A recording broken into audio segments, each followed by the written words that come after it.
Hey, hey, hey, and welcome back to the Awakening Spaces podcast. Today, I had the honor and privilege of talking to Amanda Carneiro.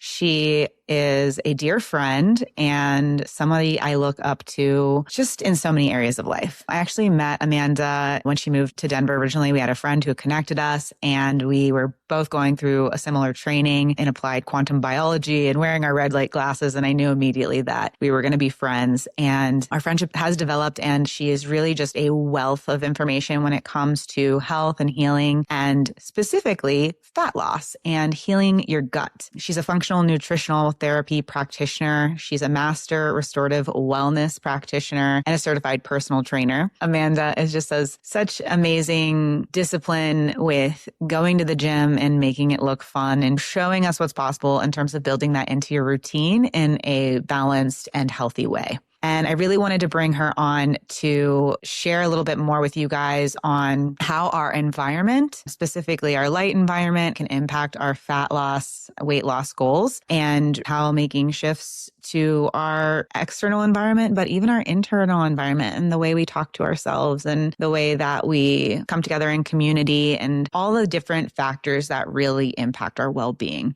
So in this episode, we cover all of these things. I think you're really going to like this one. We're going to take just a little break from the building science construction conversation to hopefully inspire you to take action and create better health for you and your family. Without further ado, let's dive in. Welcome to the podcast, Amanda. Thank you so much for having me. The first time that we met, we met through a mutual friend, and I knew I loved you instantly because we went to a comedy show and we were both wearing our glasses. Yep. I was like, this is my person.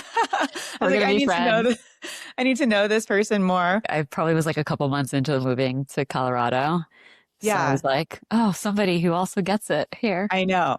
I love it. The reason I wanted to bring you on here today is because you do such a beautiful job of intertying and interconnecting our environment with our health. And you share a lot about how our environment impacts our fat loss and weight loss goals. And you're like one of the most disciplined and consistent people I know. So I think you're the perfect person to share for anyone who's trying to lose weight, right? A lot of the people who listen and a lot of the chronic illness community, we all start with being so sick, it's hard to even get up and move. But there came a point, at least in my healing journey, where I was like, okay, eating clean and resting isn't going to actually help me lose weight. I need to do more. I need to actually track my macros, understand how much fat I'm getting, how much carbs I'm getting. So there's like all these pieces of the puzzle. So first, I'd just love for you to share, how did you get into all this? Yeah, good question. A very long time ago, I kind of fell into the health field by accident. I had moved to LA to pursue a film and television career, which is what I wanted to do for a very long time. Yeah. And so I was working at restaurants and doing all kinds of odd jobs, just try to make money and like pay rent. And I met a girl who was a personal trainer, and she was like, you should just become a personal trainer. And at that point, I was like not into health at all. Like didn't really go to the gym, didn't really eat healthy, was just kind of just a normie, you know? Yeah. And I don't want to be a personal trainer. I don't want to be a gym girly.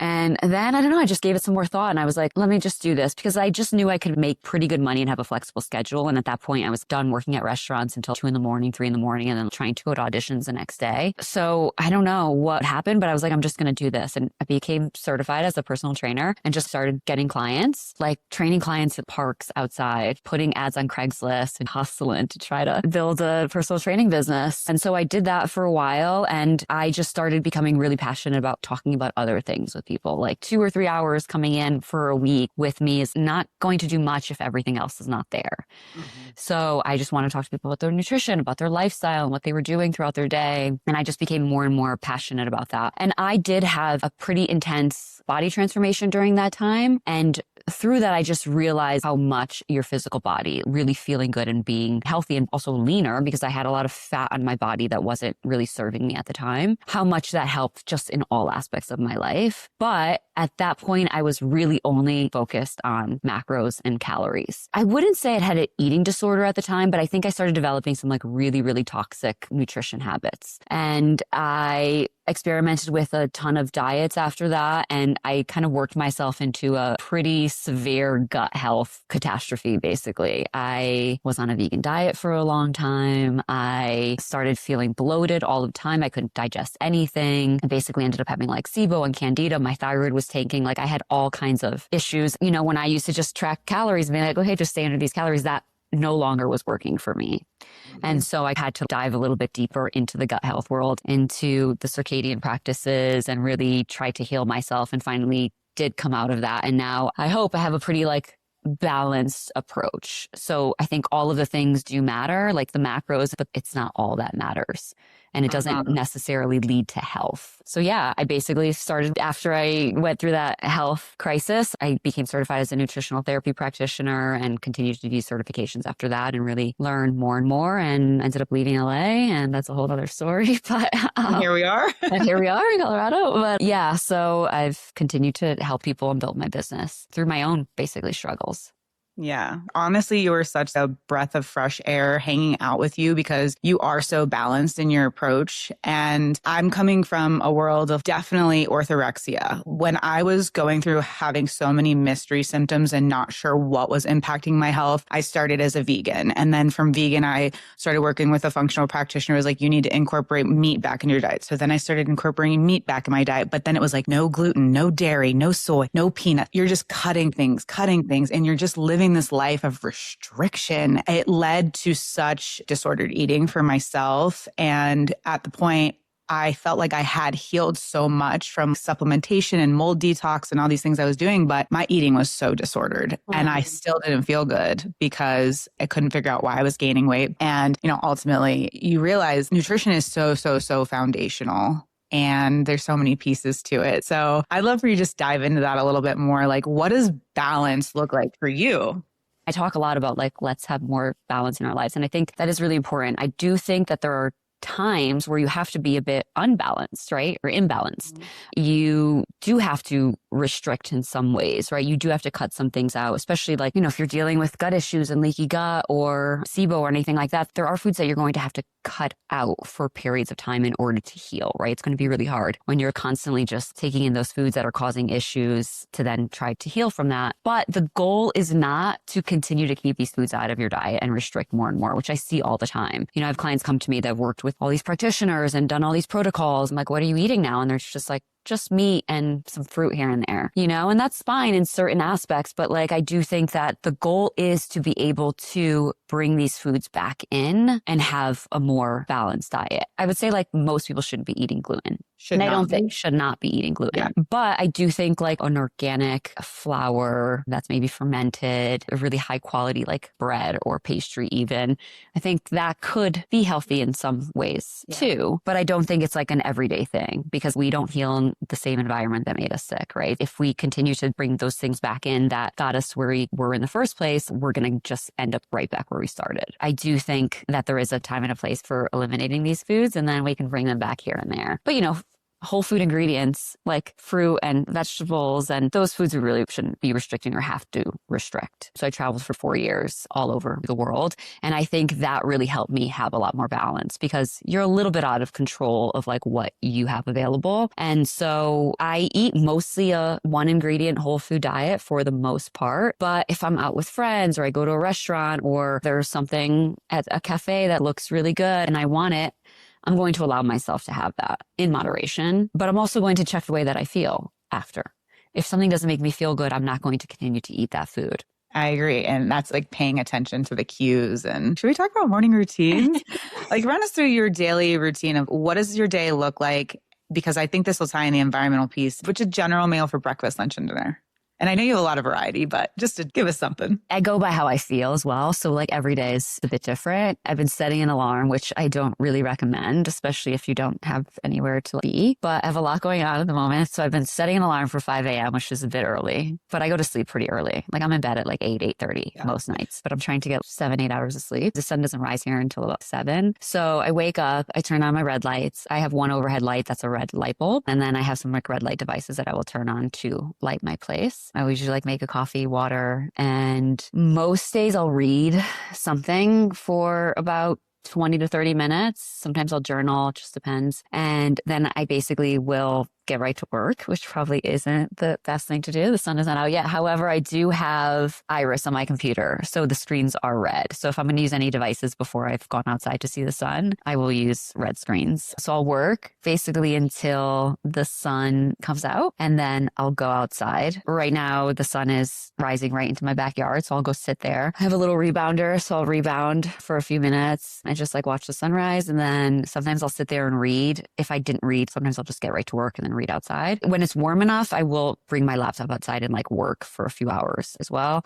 I'll get grounded, I'll put my feet on the grass. I mean, I try to stay outside if I can. Sometimes it's just too bright or sunny. I need an umbrella outside, which I don't have yet. In the winter, it's really hard for me to get outside and when it's really cold. So I have actually taken a screen out of one of my windows where the sun rises, and I will sit in the window and get sun. And I'll usually read from there once the sun starts rising. It just depends. Like I'll go to a cafe and work. I'll go work out in the afternoon. I play pickleball. Sometimes I play in the afternoon. Sometimes I play in the morning. Like this morning I played kind of early. So I'm not perfect. So I do try to get the sun before I go. But some days I do play early where I don't get the sun before I get inside into an LED lit gym, which feels pretty terrible. So I try not to do that often. I usually eat within a couple hours of waking. Is there a reason for that you find? I usually have 2 meals a day, and I feel like that works best for me. And just with my schedule, because I am out of the house and I don't really like to just bring meals with me all the time. It just really depends. Now that I'm waking up early, I usually will eat by 8 a.m. But I have coffee, and I do like put milk in it. Sometimes I put honey, and I'll put collagen. So I am eating something. I'm not fasted. I'll wait till I get a good amount of hunger, and then I'll have breakfast. And that just like differs every day. Yeah. Some days it'll just be like Greek yogurt and some berries with a scoop of protein powder.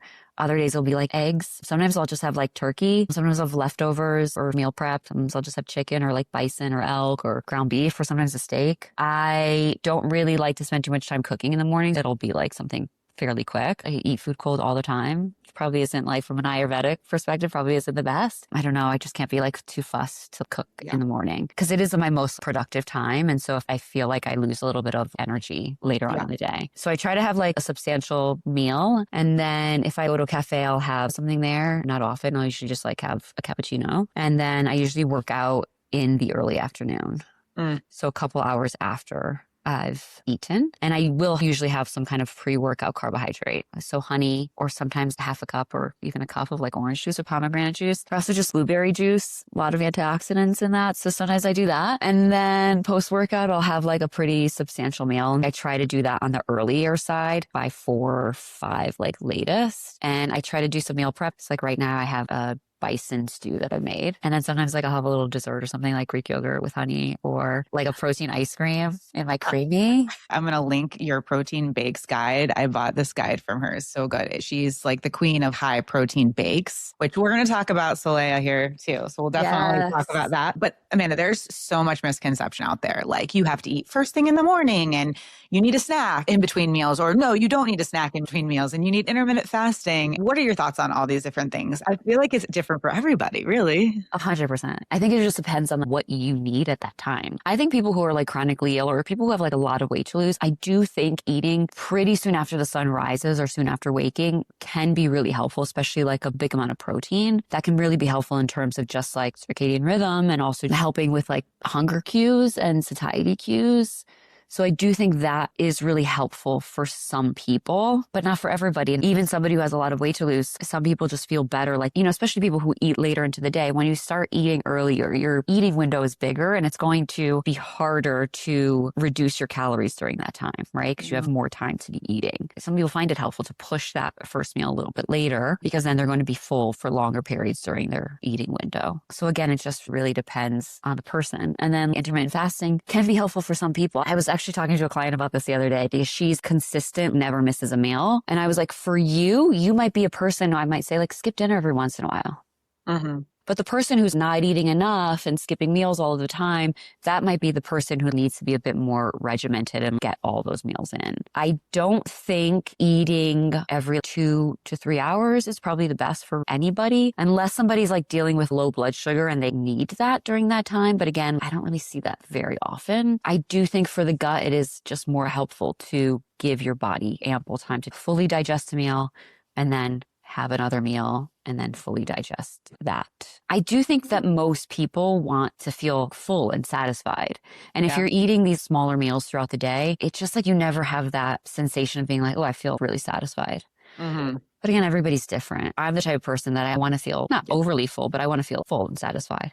Yeah. You know? When you're doing your 2 meals, you're eating pretty big meals, not even necessarily big meals, but you're getting a lot of protein in each meal to get your protein. They're not always biggest volume, but there's probably a good substantial amount of calories in those meals. Yeah. Yeah. You know, instead of thinking no gluten, no dairy, because like you were saying, it does take time for you to cut things out and just allow your body to like reset. For me, it was leaning more carnivore-esque, not even carnivore, but just eating way higher protein. Because I feel like just as women, we are not getting enough protein. I mean, there's some really high protein people out there who are talking like crazy, crazy high amounts of protein. What would you say is the minimum goal for a woman to get in terms of protein that they should be getting? Don't think there's like a maximum. People are like, am I eating too much protein? I'm like, you're not eating too much protein. Even me, I eat mostly protein. There's still some days I'm like, oh, I didn't get enough protein. I never find anybody who's like eating too much protein. I would say a minimum would probably be 1 gram per pound of body weight. Unless you have a lot of weight to lose, then we can go by like goal body weight. Whatever your goal body weight is, you should be eating that. It's okay to eat a little bit more. And I find like for body composition, it can really be helpful. And like satiety, it's really hard to eat too much chicken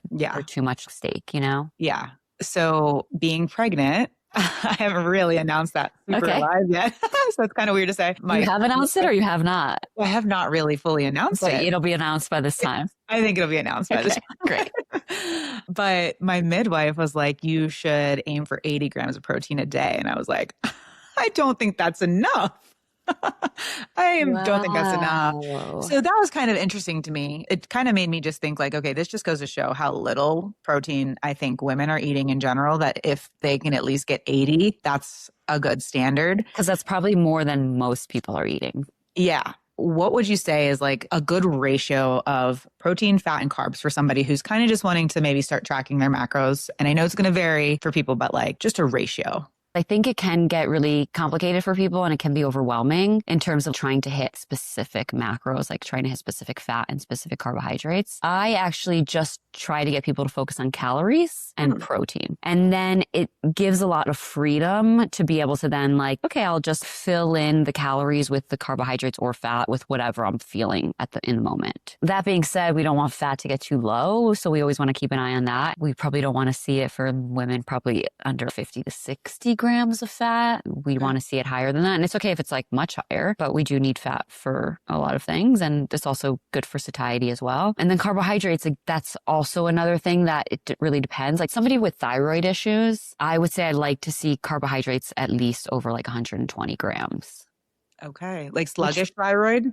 Yes, exactly. That can be really helpful, just making sure we're getting enough carbohydrates, you know, and you could also improve your thyroid not eating so many carbohydrates. So it really depends. You know, I also think it's important for people to pay attention to this and also to experiment for themselves. So I go back and forth and I tend to cycle my carbohydrates and not really intentionally, but it kind of just happens that way. But I do find that when I eat more carbohydrates, my hunger gets stimulated. So it's harder to stay in a deficit for me or even like maintenance if I'm eating more carbohydrates because I'm just hungrier. I'm just like have more cravings. But I also find that when I have more carbohydrates, I do sleep better. And I also feel my performance in the gym is better. Like it's easier to get stronger. Yeah. When I'm lower carbohydrates, I try to time the carbohydrates I am having around my workouts. Yeah, this is interesting too. I don't know if anyone follows human design, but one thing that my human design says is that I need to eat in the sun. Like I digest my food best in full sun. I feel like everyone digests their food better in full sun. So I just would love to hear like, what's your perspective on all this? If you can eat your meals outside, that is ideal, especially carbohydrates, because that actually helps you metabolize glucose better. One of the things that maybe people don't realize is like blue light will increase your glucose. So you're eating a high carbohydrate meal, maybe inside under artificial light, you're going to have disrupted glucose metabolism. I tell people like, don't ever turn on a light. Like there should never be a time when you're turning on overhead lights as much as possible. To eat outside, ideal. And then if you are eating indoors, try not to be eating under these artificial lights. Or if you have to, like eating lower carbohydrate is probably best. So if you think about it, it kind of makes sense because in the winter, when we're not outside as much, we don't have surplus of carbohydrates, like all these fruits that are growing, right? That grow during the summer. You know, I lived in Costa Rica for a while and it makes sense. Like there's all of these mangoes, papayas, all these tropical fruits, but the UV is high. So it makes sense to eat it there because you're going to be able to metabolize that glucose. Whereas in the winter here, there's not a lot of really high sugar fruits growing. That's why it actually makes sense to eat more seasonal and local. Yeah. Do you have much of a background or knowledge on like the lights in food? For instance, like eating a banana that doesn't grow in Colorado, that was grown under a certain light in a certain location. Doesn't that make it increase in deuterium? I haven't really gone down the deuterium rabbit hole, to be honest. Yeah. So I don't really know. I will eat bananas here sometimes, but like I've never seen a banana growing here. No. So I try not to really eat them very often. It just kind of makes sense. And when you think about the way that the gut metabolizes everything, like your gut is going to metabolize these higher sugar foods better in high UV. So that's just the way that I think of it, is like just trying to eat more local and seasonal. Yeah. And you already mentioned it earlier, but like timing your workouts and timing your day around when you're going to be in artificial light versus when you can be in natural light. Like you want to see the sun rise before you go into a gym, for instance, because the first light you want in your eyes or on your skin, you want it to be what the sun is producing so that you regulate your circadian rhythm as opposed to like hopping into the gym at 5 a.m.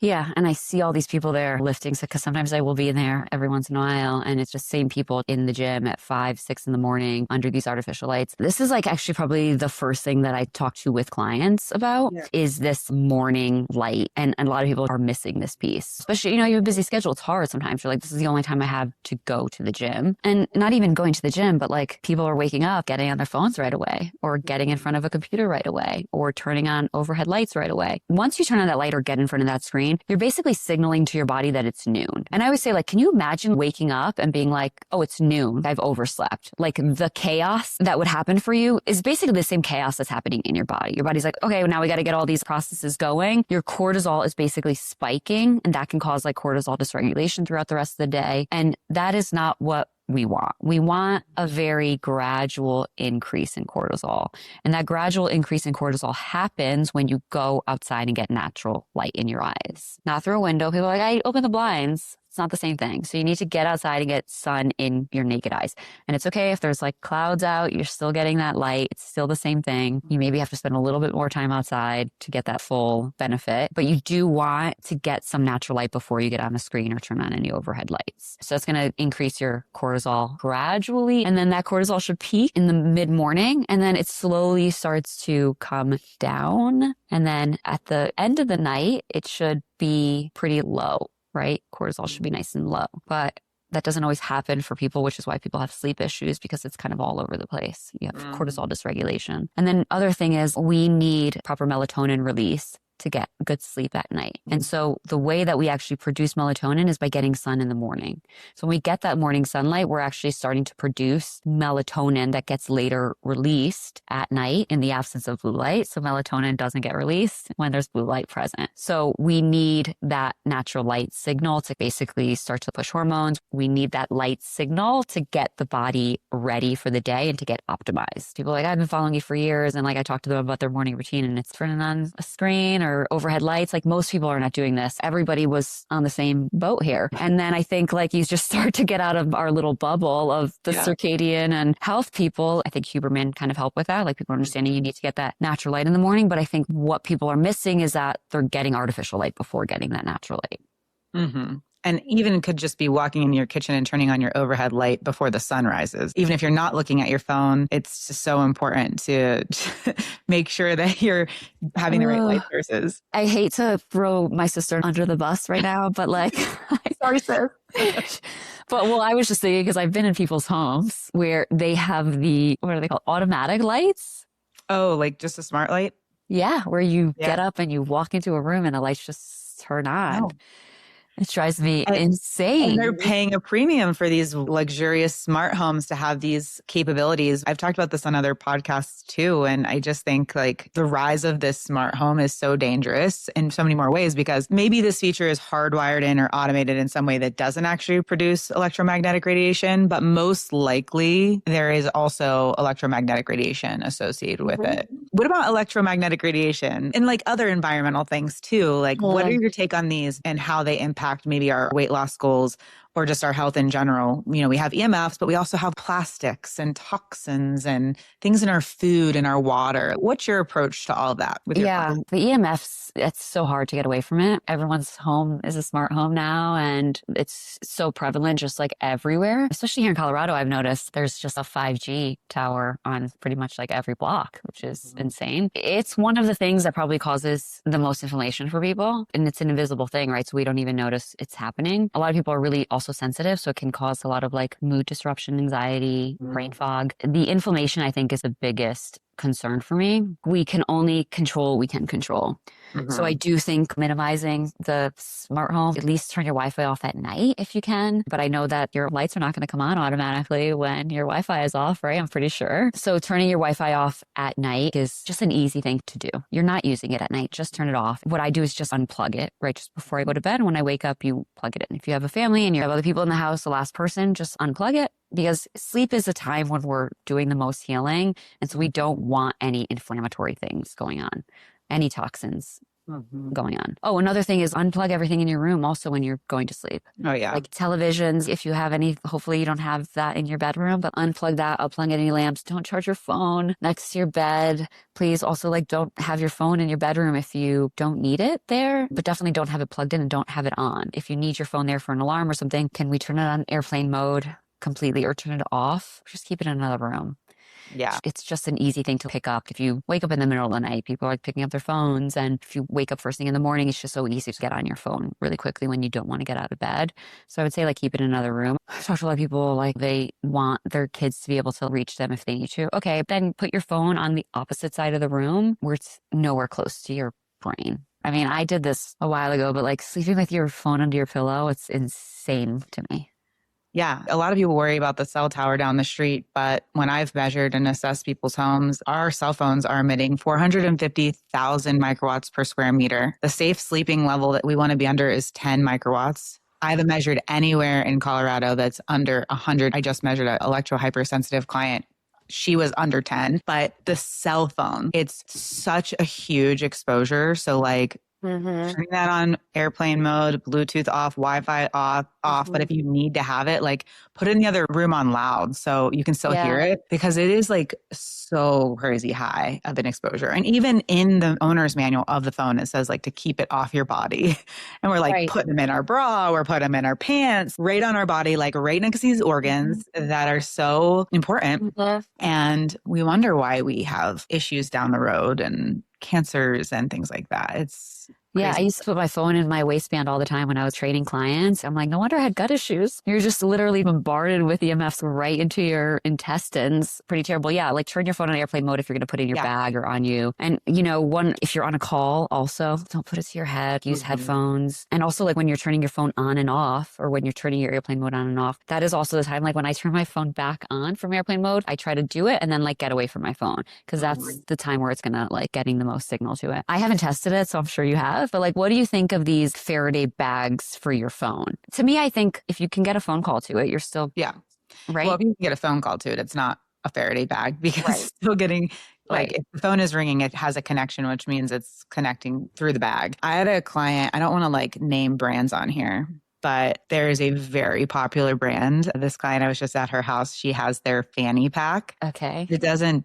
do anything. And I just shared a whole Instagram story on this yesterday. I get so upset. It's just such a false sense of security. These companies are selling us stuff and we think, and all these influencers are picking it up or they're sending this stuff to them and they care about EMFs, but they're not actually testing this stuff. They're promoting it. So people are seeing that and like more people are buying it and they have this false sense of security and it's just the stuff is not working. This fanny pack would be right over your uterus. So if you're trying to have children or you're working through fertility things and you're wearing this fanny pack thinking you're protected, you're still getting exposed to probably, okay, so I said the phone is 450,000 microwatts per square meter. It probably lowered it to like 3,000 microwatts through the bag. And then imagine if she was actually getting a call. So if she was actually getting a call, then that would spike. And 3,000 is still super high to be having right on your body.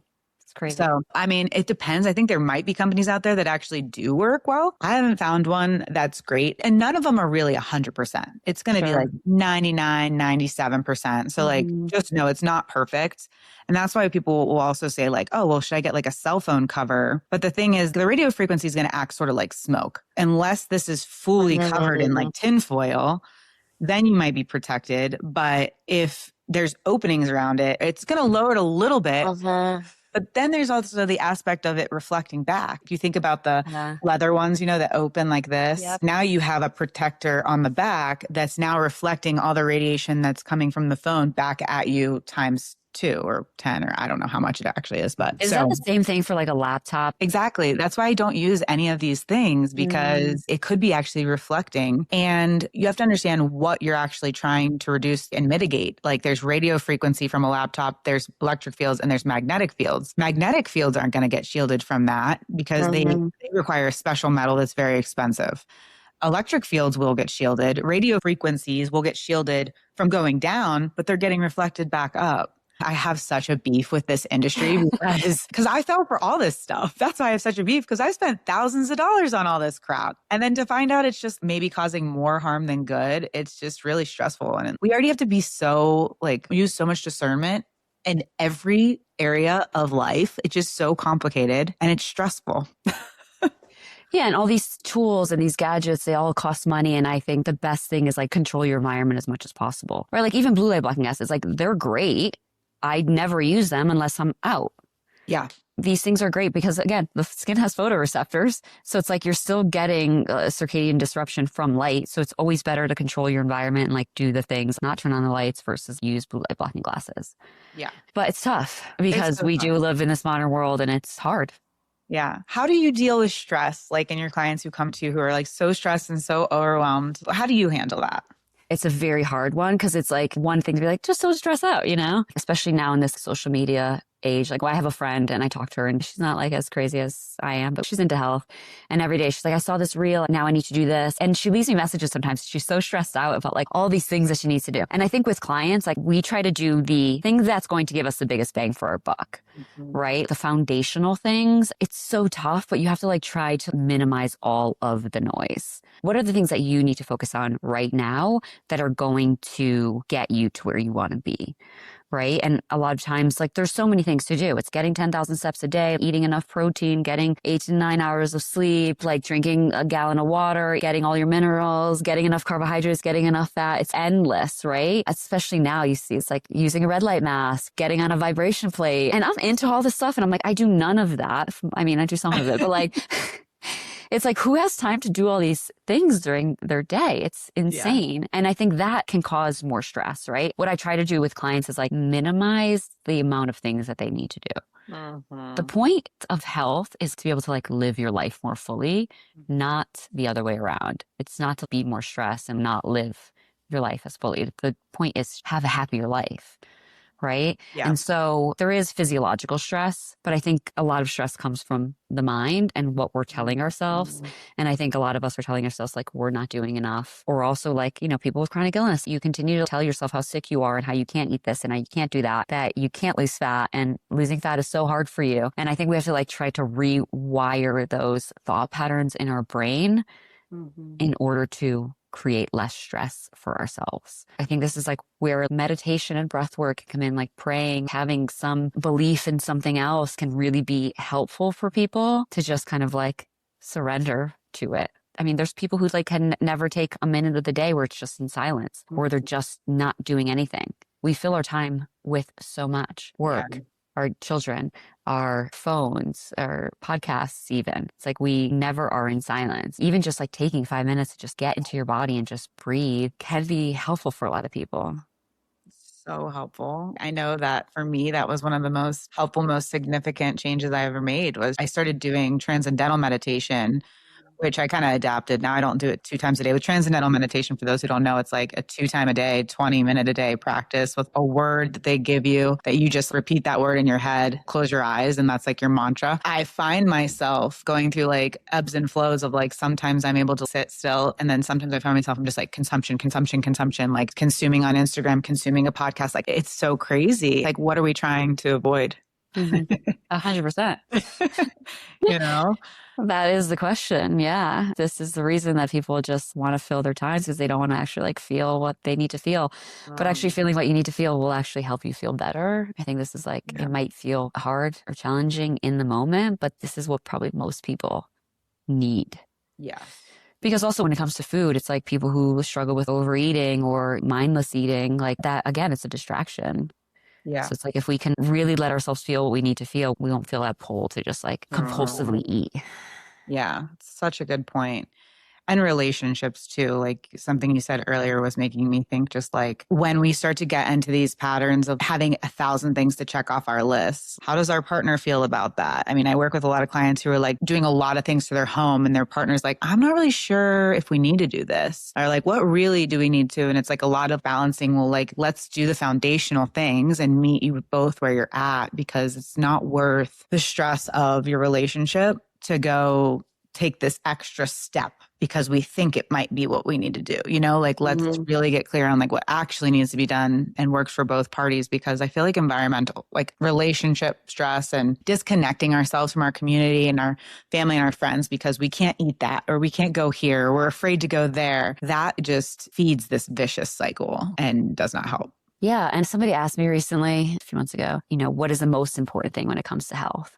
Like, is it sleep? Is it like food? Is it exercise? And I was like, it's like none of those things. It's community. It's your relationships. You know, you could be eating the most perfect diet and exercising in the right way and doing all the circadian practices. But if you're lonely and like you don't actually have that connection, you're not going to be as healthy as you see it all the time. You're not going to be as healthy as a person who's like has really good relationships, a good relationship to themselves, good relationship with their partner, has like really good community around them. And, you know, they're going out to eat all the time and drinking alcohol and they're way healthier than the person who's like so regimented and like won't let themselves go out to dinner with their friends, you know, because they're like scared of how that food is going to affect them, or they need to hit their macros perfectly, or they need to be in bed at a certain time. You know, all those things are important. When it gets imbalanced, none of it really matters. Like if you don't have community and connection. Yeah. And like, if the opportunity presents itself for community and connection, and it means like going to a concert where there's going to be blue lights, loud noise, and you're going to be up until 2:00 in the morning, it might be worth it. It's probably worth it. Yeah. Especially bring your blue light blocking glasses and like, you know, you'll be fine. Prep yourself. Right. Have your tools, have your resources. Yeah. I love that. I'm actually reading this book called Hunt, Gather, Parent, and it's a parenting book, but it's all about like taking parenting tips from ancient cultures. They talk about the nuclear family and how we've created these families where it's just like mom, dad, and kid. And then mom stays home with kid all day and then is like the sole person at home all day with the kid. We've closed ourselves off from so many people. Like we used to have grandma living in the house and like family coming over. Now it's just this nuclear family. And how has that impacted like how we raise our kids? I've probably read 10 pages, guys. So that's pretty much that's all I know about the book. But it made me think of that because I'm like, wow, it even changes how we raise our children and what's considered normal in the United States and in Western cultures. So yeah, community. But what I really want to ask you, and I want to leave some space for this too, because I feel like just knowing you and like actually knowing what's going on in your life too, I'm excited for you to share. But like, is there anything coming up for you lately that you're working on, you're working through that you think would be helpful for others to take away? And it doesn't have to do with your work, just a personal development, personal growth thing that you're working through or have learned recently. Maybe a lot of people wouldn't know this, but funny because it came up this morning in a specific situation, but I can be pretty negative and have negative feelings about myself in just like the slightest thing that can happen. And I'm just like, oh, I'm a terrible person, or like my body or my age, or I can easily go there. I have become very aware of that in the past few years. One thing that I'm just like trying to do is like, again, back to the thoughts, like you don't have to believe it. Just change it to another one. And then all of a sudden you will start believing it. You know, you're like, I'm great. I'm a great person, you know? Love it. And just start acting in that way. And I think these negative thoughts about ourselves, oof, you know, one negative thought you have about yourself in the morning translates to like ruining a whole day. Then you're just like not going to really put yourself into your work because you're like, oh, I'm not good enough at this. So I'm not going to really like try, or I feel bad about my body today, so I'm not going to go have coffee with my friend or go to dinner with my friends or go out tonight. And then we want to distract ourselves from actually feeling that. So then we go on social media and then we're up too late and then we go to bed late. And then it's just like this, you know, cycle. And so I'm really trying to stop those negative thoughts in my brain.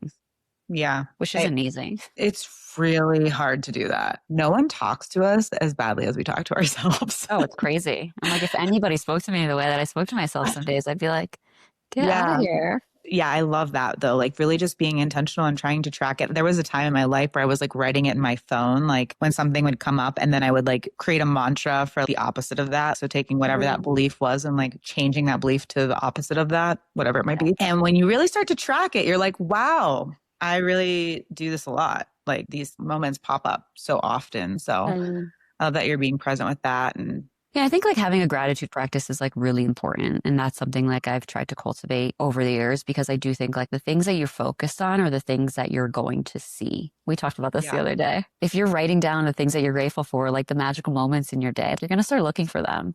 Yeah. You know, and you're going to be like, oh, wow, that was so nice. Wow, how much like love I have in my life. It's amazing. How much, you know, it's like you start to look for those moments of love and you're like, wow, it is abundant. Right. But if you're like, oh, I'm just lonely, there's nobody around, I hate everyone, it's going to be really easy to be like, yes, you're going to see that. So I think it's really important to cultivate that. Yeah, you're going to see more of that. And we were on a walk the other day and I was sharing about an Instagram reel that I saw, and you had saw one that was the exact same concept about the monkey or something. But the Instagram reel that I saw that was like life-changing because she had you look at a picture and say like, name everything that's blue in this photo. And so you look at the photo and you look at what's blue. And then she comes back out and she's like, can you tell me what was yellow? It was a small photo. There wasn't much in the photo and I could not even recall what was yellow in that photo. And it was just such a great example of like, we will only see what we're looking for. And so that like, led to a whole conversation on gratitude and like just being really cautious and intentional with like, what are we looking for? Yeah, being intentional in general. It's really easy to just react and go through life and just be like, okay, this is what it is, right? This is like what my light environment is here. This is my friend group. This is like the food that I buy. It's like be really intentional about the people that you spend time with, the thoughts in your head, the food that you bring into your house, the toxins that you bring into your house. Just try to be intentional about the way that you're living your life because it's important. It dictates so much of how you feel and where your life goes. One thing I struggle with is like really being intentional with your time as well. Yeah. It's like you could spend 2 hours on social media and it's like, is that really what you want to do tonight, you know? Yeah. Not looking for perfection, but looking for more intention. Yes. And there's this quote that I really love that's like, the goal isn't that everything is perfect. The goal is the way that we respond to things when they are imperfect. I feel like that's sort of just on par with all this too. Just like we have to just do our best. Yeah. So. And then look for the solution, you know? Yeah. Like rather than looking for the problem. Yeah. Or complaining about the problem. This is just the best way to end this episode, Amanda. Thank you so much for joining me. And I would love for you to just plug like, where can people find you? How can they work with you? All the things. I spend a lot of time on Instagram. So I'm on at Raw Fitness and Nutrition on Instagram. You can also go to rawfitnessandnutrition.com and find me there. I do one-on-one coaching in a 3-month container with clients. There's information on my website, or feel free to DM me. I also have a couple courses, fat loss course and a gut health course. If you're more of a self-guided and kind of want to do it on your own, you can dive into those. I have Protein Bakes, which is a high protein dessert recipe book. And then soon, hopefully in the next few months, I will be launching a high protein pancake and waffle mix that you can purchase. So you can find that on my Instagram as well, but I haven't even created all the things yet. But the Instagram for that is Eat Solea, but there's nothing there yet. We're working on that. And I'll link all this stuff in the show notes for anyone who wants a quick link to her Instagram, to all her pages. And I got to say, like, I tasted her pancake waffle mix, and my husband is a pancake connoisseur. Like, he's tried every single pancake mix out there. He's like obsessed with pancakes. I am too, but like, he's really obsessed. And these are 20 grams of protein per serving for one. And they are so good. They're so, so tasty. So I highly recommend everyone try those. I can't wait for you to get those officially launched. I have the samples that came yesterday, like the actual samples from my co-manufacturer. So I'm going to have to get you a bag, and you guys are going to have to try them again and make sure that they meet the standard. But yes, exciting. Well, we will happily take another bag. I'm like slowly trying to preserve the one bag because I'm like, I don't want them to go. They're so good, so easy to make. Like, it's just awesome. I'm really excited for you. Thank you. Awesome. Well, thank you, Amanda. Thank you for having me. Talk to you soon. Thanks so much for tuning in to the Awakening Spaces podcast. If you're ready to take what you've learned and start applying it to your own home, then there's a few ways that we can support you. On our website, you can find a collection of free and paid guides and courses that will walk you through everything from designing a healthy home to choosing safe materials and reducing mold, chemical, and EMF exposure. And if you're looking for more personalized guidance, then we also offer one-on-one consulting and design support, where we act as your owner's representative to help you plan, manage, and execute your new build or renovation project with confidence. You can explore all of these offerings on our website at awakeningspaces.com. And if this podcast has helped you in any way, we would be so incredibly grateful if you would like, subscribe, and share this podcast so that it can reach more people. Until next time, thank you so much for listening and being here and stepping into what it means to be an awakened homeowner.